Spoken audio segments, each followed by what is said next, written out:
ओम बोलिए सद्गुरुदेव भगवान की, गुरु माता की, भगवान भोलेनाथ की, माता कामाख्या की, सभी संतों की, गौ माता की, बोलिए सच्चे दरबार की, करौली शंकर महादेव की, हर हर महादेव। दरबार में आप सभी का बहुत बहुत स्वागत है।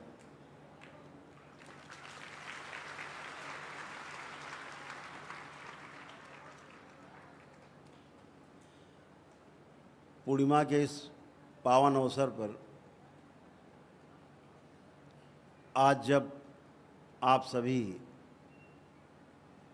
परम पूजनीय बाबा जी के भक्त से शिष्य होने के क्रम में आगे बढ़ रहे हैं, इस अवसर पर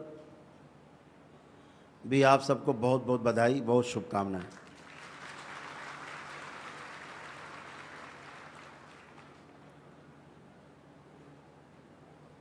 परम पूजनीय बाबा जी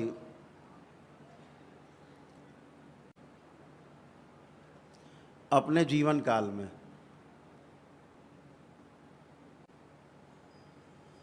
13 वर्ष की उम्र से, जब से उन्होंने अपना घर छोड़ा था, से लेकर के और 111 वर्ष की उम्र में जब उन्होंने अपना शरीर छोड़ा, तब तक एक ही चीज़ उनके हृदय में बसती थी, उसका नाम है तंत्र।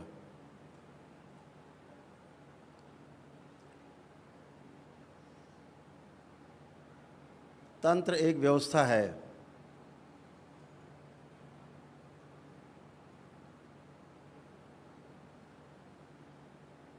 इस व्यवस्था में जीने से सुख मिलता है। कैसा सुख मिलता है? निरंतर सुख मिलता है, निरंतर। ऐसा नहीं कभी दुख कभी सुख, कभी दुख कभी सुख, ऐसा नहीं। सुख की निरंतरता हो जाती है अगर आप तंत्र में जीते हैं, जिसके लिए आज आप सभी यहाँ पर इकट्ठे हैं। जो चीज़ आपको क्षण भर में मिल जाती है, परम पूजनीय बाबा जी को उसे प्राप्त करने में कम से कम 40 साल लगे थे।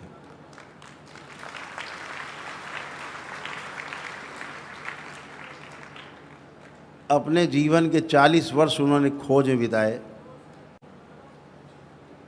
और आज हमारे सामने इस तरह से तंत्र को प्रस्तुत किया है कि घर गृहस्थी में बैठा हुआ व्यक्ति भी तंत्र को समझ सकता है, तंत्र को समझ करके उसका सदुपयोग कर सकता है।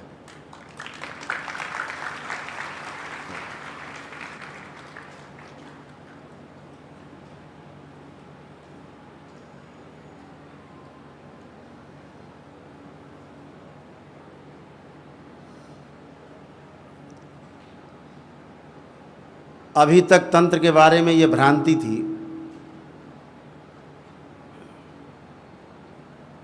कि इसे केवल वही समझ सकता है, सीख सकता है, जान सकता है जो घर से बाहर निकल गया हो, घर से मतलब ना हो, जिसका एकांत में रहता हो, शमशान में रहता हो।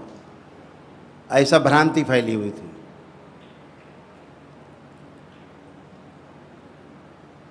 लेकिन दरबार ने इसको इतना सरल बना दिया, इतना सुगम और इतना सुरक्षित बना दिया कि सिर्फ 14 वर्ष का बच्चा भी समझ सकता है और सदुपयोग कर सकता है इसका।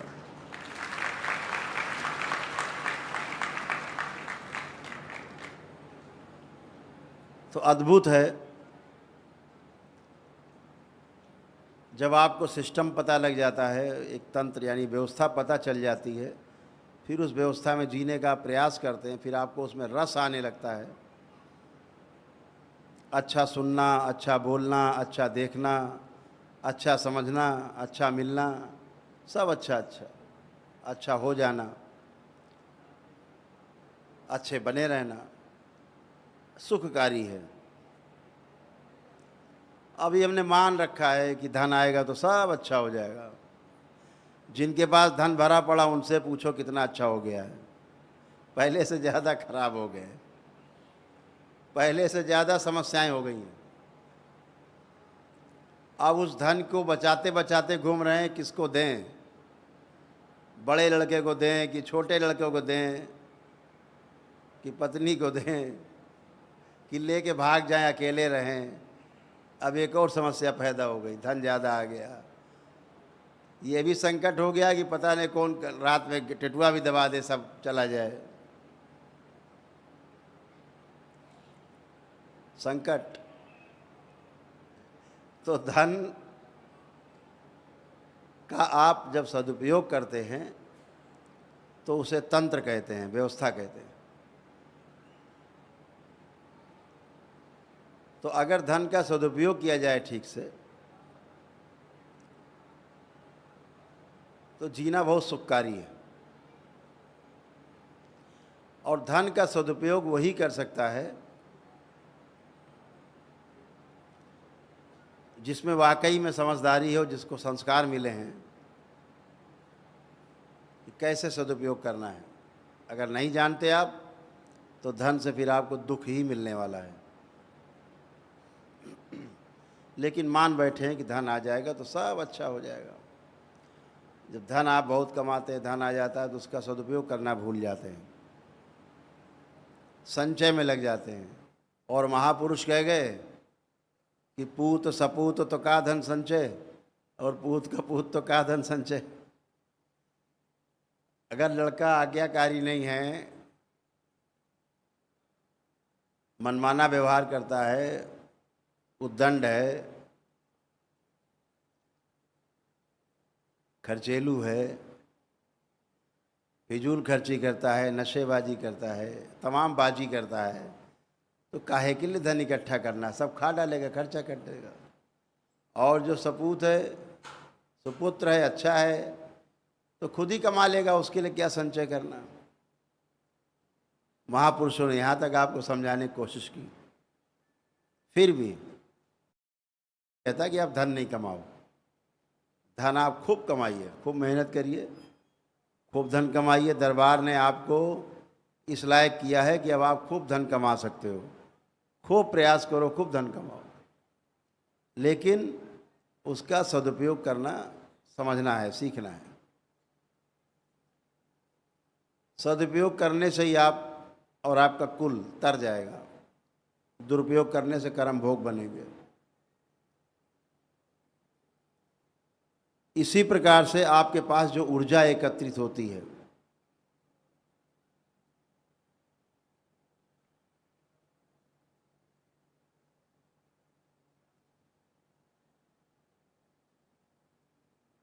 यह ऊर्जा भी जो आपकी है एक प्रकार से धन से भी ज़्यादा महत्वपूर्ण है। जब बाबा के डीएनए में आज आप जुड़ेंगे, जुड़ करके कर्म और अकर्म की परिभाषा को समझेंगे और श्रीमद् भागवत गीता की बात की जाए तो कर्म, अकर्म और विकर्म की बात करते हैं भगवान श्री कृष्ण।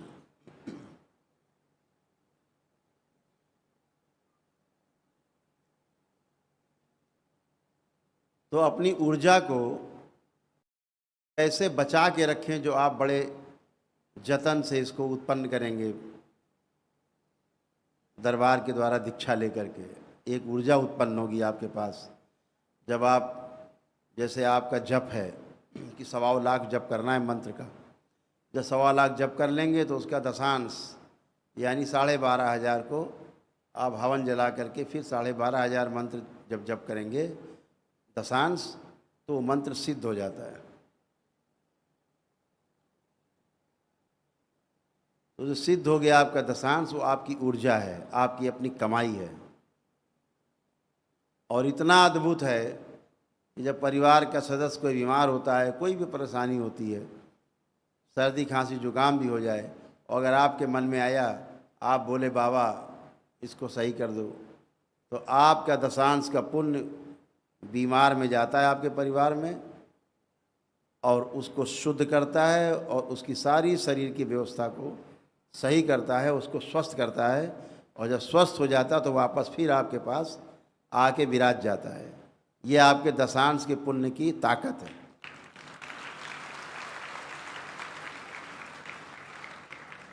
यही जब आपका लेवल बढ़ता जाएगा, अभी तो आपकी मंत्र दीक्षा है, ये गुरु दीक्षा है बाबा की, ये मंत्र दीक्षा है।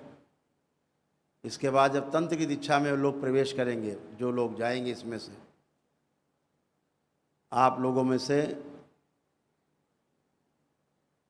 20-25% लोग तंत्र की दीक्षा के लिए प्रेरित होते हैं और आते हैं, आए भी हुए हैं दरबार में।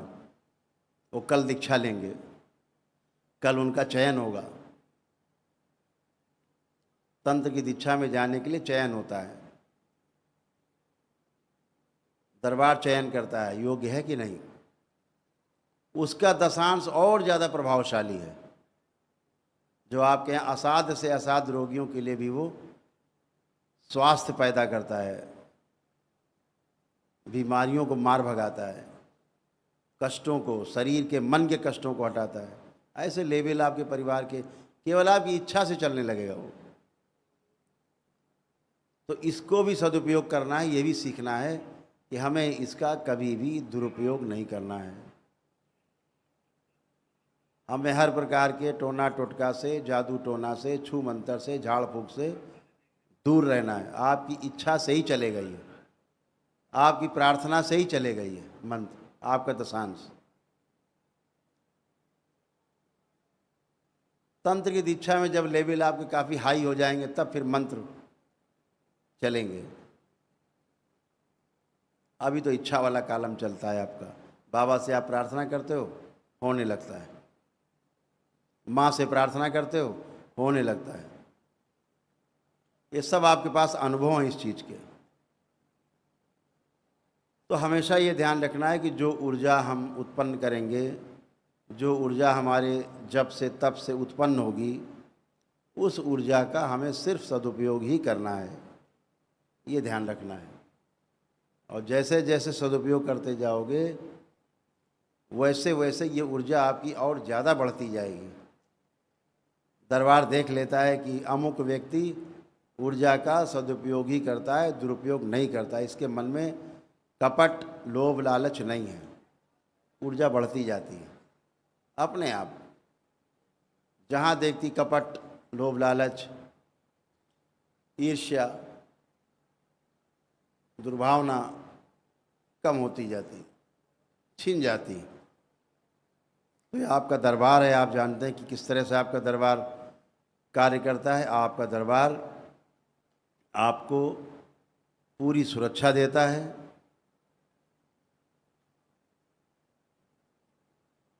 आपकी एक एक श्वास का ध्यान रखता है, आपकी एक एक खबर रखता है दरबार। आप भले दरबार को भूल जाओ, दरबार आपको कभी भी नहीं भूलता।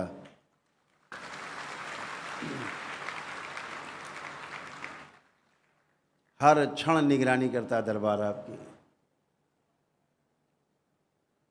तो बातें आपसे बहुत करना चाहते हैं, लेकिन आपका समय भी बहुत कीमती है। दरबार चाहता है कि आपकी दीक्षा भी हो, आज हो जाए सुबह तक सबकी, तो आप लोग अपने अपने गंतव्य को जा पाएंगे, अपने अगले कार्य में आप लगेंगे। क्योंकि अभी कल तंत्र दीक्षा भी होनी है। फर्स्ट लेवल है, उसका सेकंड लेवल भी है, 2 तरह की दीक्षा है। गुरु पूर्णिमा के दिन 3 जुलाई को गुरु पूर्णिमा है, एक सूचना सभी लोग ग्रहण करेंगे। दरबार के सभी भक्त देश में विदेश में जहाँ भी बैठे हैं और सुन रहे हैं हमें, तो गुरु पूर्णिमा आने वाली है। यह जो गुरु पूर्णिमा है, वर्ष में एक बार आती है। अपने पूर्ण गुरु के प्रति आस्था, विश्वास और श्रद्धा प्रकट करने का सबसे शुभ अवसर होता है। तमाम दिव्य आत्माएं, तमाम दिव्य लोग दिव्य देहधारी तमाम लोगों से यहाँ जुड़े रहते हैं, और जब आप आते हैं तो उसका आपको आशीष मिलता है, आपको उनका प्यार मिलता है, आशीर्वाद मिलता है, और आपका जीवन और धन्य होता है गुरु के चरण में जाने से।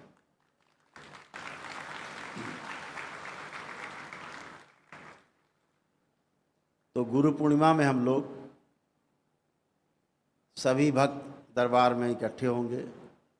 देश दुनिया से जो भी लोग आ सकते हैं प्रेम से, उन सभी लोगों का स्वागत रहेगा। जैसे पिछली बार मनाया गया था उत्सव, सब मिलके मनाएंगे, और ये उत्सव 1 तारीख से शुरू होगा और 5 तारीख तक चलेगा।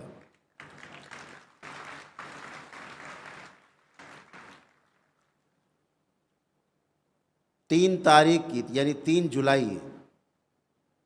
जुलाई को गुरु पूर्णिमा है, लेकिन उत्सव जो है वो शुरू हो जाएंगे 1 जुलाई से।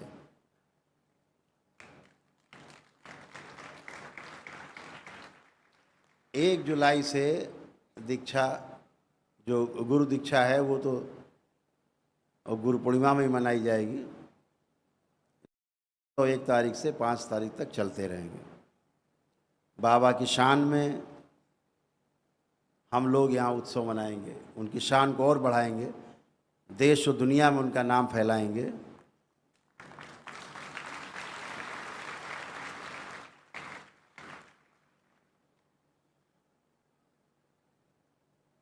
आज आपको एक बात और ध्यान से सुननी है।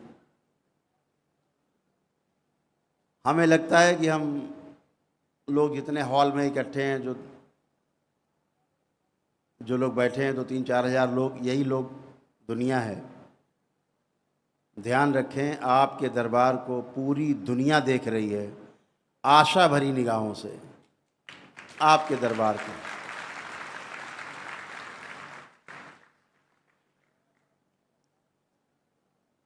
आज दरबार को निमंत्रण है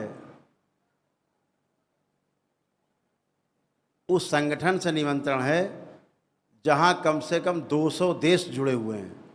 आपके दरबार को वहां निमंत्रण है।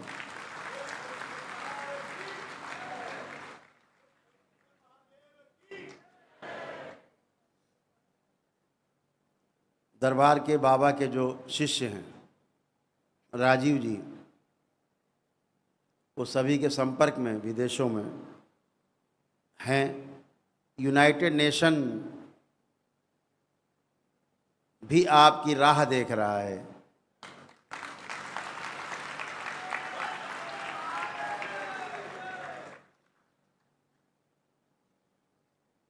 उनका भी निमंत्रण है, क्योंकि आपके दरबार में जो हो रहा है गूंज बहुत दूर दूर तक है, लगभग सभी देशों में इसकी गूंज है। ये कैसे हो रहा है जानना चाहते हैं वो लोग, समझना चाहते हैं वो लोग, कैसे हो रहा है समझना है हमें। इस प्यास के साथ वो तड़प रहे हैं। तो यहां से करीब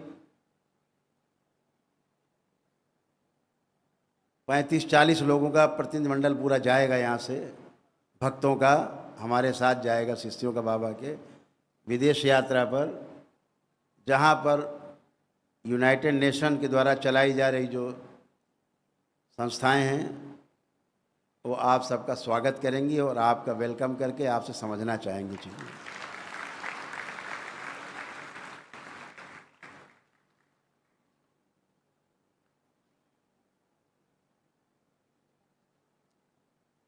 तो यहाँ तक गूंज है, इसलिए हमारी जिम्मेदारी और ज़्यादा बढ़ गई है कि हम अपनी जिम्मेदारी को पूरी तरह से निभाएं। आज आपके लिए लोग पलक पावड़े बिछा के बैठे हैं। यूरोप के कई देश, बड़े बड़े देश दुनिया के, पलक पावड़े बिछा के बैठे हैं। हिंदुस्तान में क्या होता है? वहाँ के लोग क्या कहते हैं, हमें समझना है ये कैसे हो रहा है, आगे बढ़ाना है समझ के। यहाँ के क्या कहते हैं वैज्ञानिक, पता है आपको? अरे ऐसे कैसे हो सकता है, सब बकवास है। यहाँ से बात शुरू करेंगे।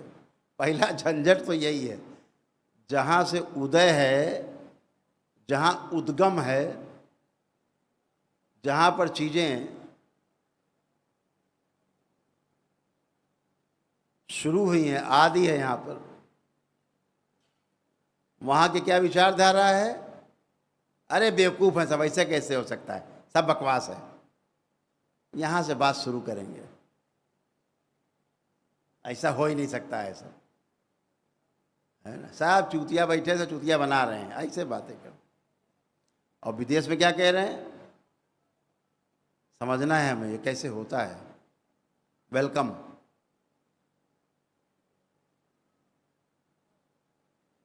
इतना बड़ा फर्क है उस समाज में और हमारे देश के समाज में, समझने को तैयार नहीं है। ऋषि मुनियों की संस्कृति दी हुई, उसे कूड़ादान से ज़्यादा उस ग्रंथ को शोभा बढ़ाए, इससे ज़्यादा कुछ नहीं मानते यहाँ के लोग। क्यों?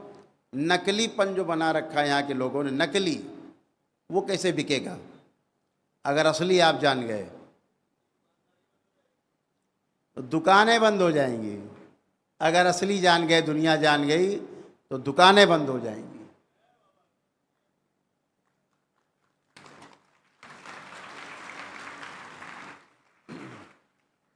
छोटी सी बात बताएं, छोटी सी घटना। एक अग्रवाल जी हैं, आते हैं, दरबार के भक्त हैं बाबा के, बहुत दिन बाद आए। 5 मिनट लेंगे आपका इस पे। सबका ध्यान आकर्षण इस पे होना चाहिए, सबका ध्यान होना चाहिए जो हम आपसे बात बताने जा रहे हैं।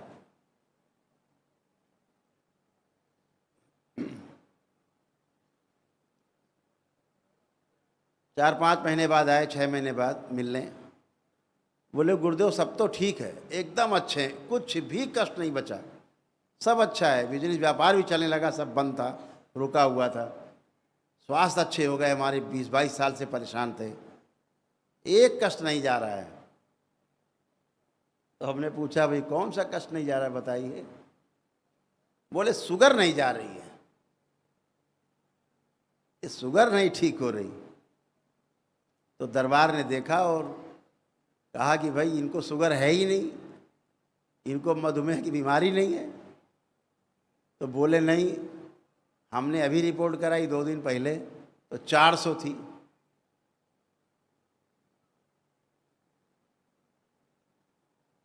तो उनसे दरबार ने कहा कि भाई देखो बात सुनो, तुमको डॉक्टर बेवकूफ़ बना रहे हैं। कब से दवा खा रहे हो? बोले 15 साल हो गए, पेट में इंजेक्शन लेते हैं, इंसुलिन 36 यूनिट।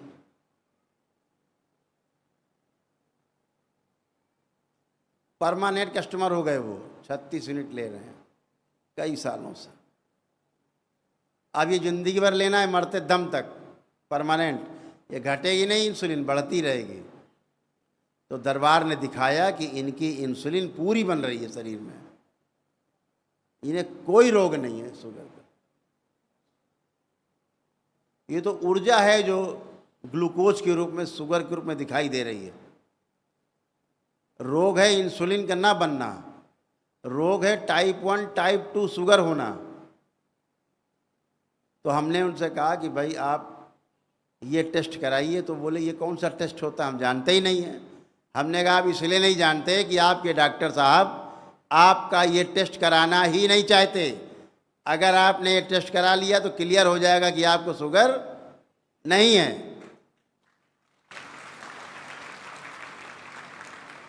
तो आप भी ध्यान रखो उन टेस्ट का नाम। अगर आपको जांचना है कि आपको वाकई में डायबिटीज़ की बीमारी है कि नहीं, तो कैसे जांचोगे? तो हमने उनसे कहा 2 टेस्ट कराओ। एक टेस्ट है सी पेप्टाइड, जो ये शुगर 2 प्रकार की होती है, 2 प्रकार की बीमारी मधुमेह की है, एक टाइप 1 एक टाइप 2। पता लगेगा तुम्हें टाइप 1 है कि टाइप 2 है। और दूसरी बीमारी है जिसका नाम है, दूसरा जो टेस्ट है उसका नाम है फास्टिंग और पीपी इंसुलिन चेक कराइए। अभी आप फास्टिंग और पीपी शुगर चेक कराते हो, ग्लूकोज, ग्लूकोज तो बढ़ा निकलेगा ही। आप खा रहे हो तो ग्लूकोज बढ़ा हुआ है, श्रम कम कर रहे हो तो ग्लूकोज नहीं जलता, आपका शुगर नहीं जलती शरीर की, ज़्यादा शरीर में दिखाता है कि शुगर है आपके। तो क्या बताया, सी पेप्टाइड टेस्ट और फास्टिंग और पीपी कौन सा टेस्ट, इंसुलिन टेस्ट करानी है। बेचारे अग्रवाल जी ने वहाँ टेस्ट करवाया तो लैब वाले समझ ही नहीं पाए क्या बता रहे हैं, क्योंकि लैब वाले भी नहीं करते टेस्ट। कोई डॉक्टर जब कराता ही नहीं है कि अगर कराएंगे तो पोल खुल जाएगी, तो फिर उनके लैब वाले को बताया गया, तो उन्होंने फिर टेस्ट किया तो क्या आया उनका कि इंसुलिन, इनकी जो इंसुलिन है वो पूरी बन रही है, जितनी चाहिए शरीर को उतनी शरीर बना रहा है, कोई इंसुलिन बाहर से नहीं चाहिए। और दूसरा टेस्ट आया सी पेप्टाइड, उसने क्या बताया कि ना इनको टाइप 1 की शुगर है ही नहीं, तो फिर इंजेक्शन काहे का ले रहे हो पेट में 36 यूनिट। बेवकूफ बना रहे हैं बैठ के डॉक्टर, ठग रहे हैं, दवाइयां बेच रहे हैं, एजेंट। किसके एजेंट, दवा कंपनियों के एजेंट।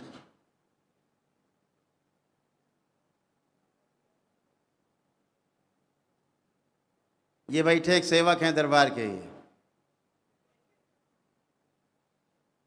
इनकी शुगर रहती 400, दिन में मिठाई खाते हैं 250-300 ग्राम 400 ग्राम खा जाते हैं। इनकी शुगर अभी चेक कराई गई, इंसुलिन पूरी बन रही है, ना इनको टाइप 1 शुगर है ना टाइप 2 है।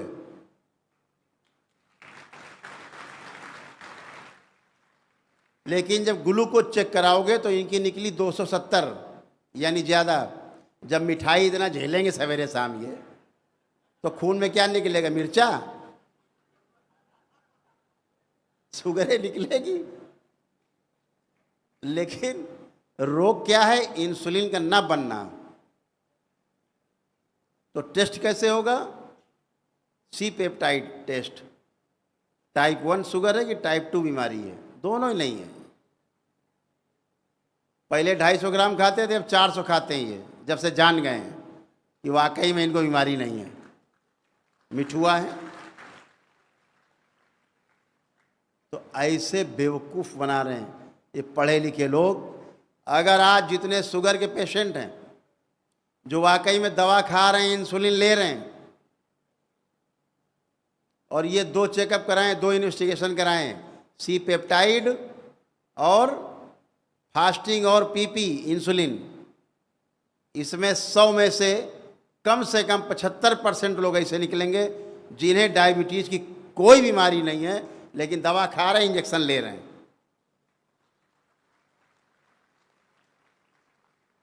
क्या हो रहा है इससे, फिर आगे क्या हो रहा है ये भी समझ लीजिए खेल।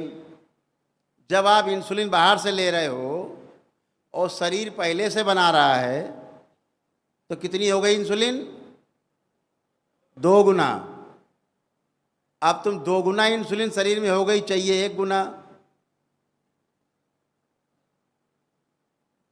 2 गुना क्या करेगी, शरीर को नष्ट करेगी। तमाम ऐसे तत्व हैं कि जितनी इंसुलिन बढ़ती है उतने वो तत्व बढ़ेगा, उसको बोलते हैं सोमैटोस्टैटिन। जो पिट्यूटरी की फीडिंग है, और पिट्यूटरी सबको गाइड करता है, जितनी ग्लैंड्स हैं सब अव्यवस्था फैल जाएगी, सब दुगनी गति से काम करने लगेंगे। तो किसी मशीन से दुगनी तेजी से काम कराया जाए, कितने दिन चलेगी, उसकी लाइफ बढ़ेगी घट जाएगी, घट जाएगी। तो क्या हुआ, 16-17 प्रकार की बीमारी बनती है अगर इंसुलिन ज़्यादा हो जाए।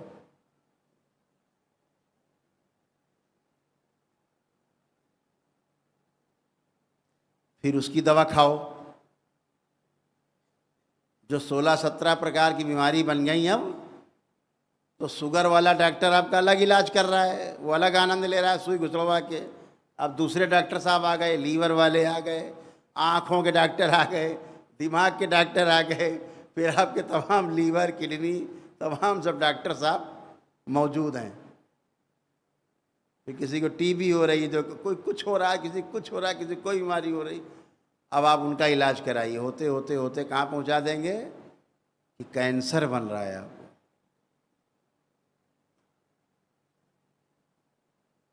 जो दवाइयाँ आप खाते हो उनका साइड इफ़ेक्ट है कि नहीं? तो पहले तो आप इंसुलिन, ऊपर तमाम चबैना की तरह दवाइयाँ तमाम रोगों को खाने लगते हो, उसके साइड इफ़ेक्ट, फिर और बीमारियाँ, फिर और बीमारियाँ। फिर डॉक्टर साहब कहते हैं ये कौन सी बीमारी है? अच्छा अच्छा, ये वो बीमारी है, इसकी दवा नहीं बनी अभी। अब एक और समस्या, ऐसी बीमारी बन गई, दवा खा खा के इतनी दवा खा गए कि अब ऐसी बीमारी बन गई कि अब उसका भी इलाज नहीं है, बने नहीं। अब क्या होगा? तो घर में जाओ, मर जाओ, काम खत्म। सर्जरी करेंगे 2-4 बार, चीरे फाड़ेंगे, दे देंगे लाश, ले जाओ घर भैया, चीर दिया, फाड़ दिया, ठीक नहीं हुआ घर ले जाओ। आप चले जाते हो लेके। ये सब इतने बड़े बड़े षड्यंत्र हैं, समझने की आवश्यकता है। इसी तरह से तमाम दुकानें खुली हुई हैं, ध्यान साधना और तमाम प्रकार की।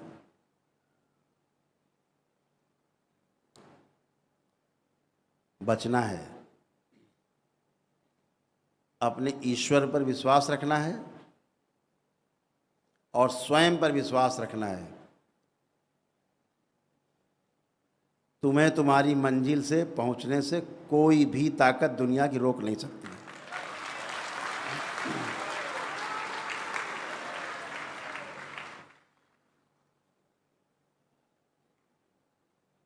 तो ठगों को पहचानना है। अब आपके पास ये शक्ति है, आपके पास वो शक्ति दरबार ने दी है कि ठग आपकी तुरंत पहचान में आ जाएंगे।